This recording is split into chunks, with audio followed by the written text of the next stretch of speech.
mee sorratti biyya dhaloota xiyyaatana konsertii qopheessinu jennee qopheessinee beeyta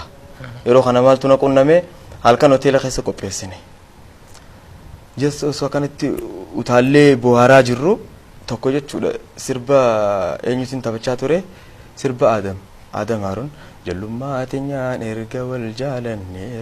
jaalanne gammachuu malee walitti mufanne jiruu wal dhabuun eeganuu lamne silaa duraanuuf barbaruu banne sun jiru butamee jechuudha na badhaasuudhaaf lafaa ka'e kiisha mirgaa keessaa qarshii 100 qaba kiisha bitaa keessaa qarshii 5 qaba beeta amma qarshiin 100 isa jirti mirga moo bitaa addan beene inni 5 fuudha jeetuma ta mirgaa tana darbee 100 hafu godheetuma mirqaanan hoonaan jee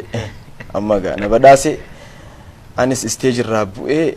deebi'ee sagantaan halkan xumuramee ganama faxaraaf akka kafteeriyaa gabbaanee wanteecha qiyyaan kun rakkataadha beete jaalala artiitiif na badhaasee mire rakkataadha guyyaa hammaallachaa kuulii isaa dalagachaa ola ganama na dhufee maallaan jee amma gaa 100 jirtuu mitire jalaa jijjiiramte mataa hoqqate anammi sirraan fadhee aboo maal ajamte maal barbaadde faxaramoo maali ganjen lakkii barreeda qarshii 100 kiishaa qaba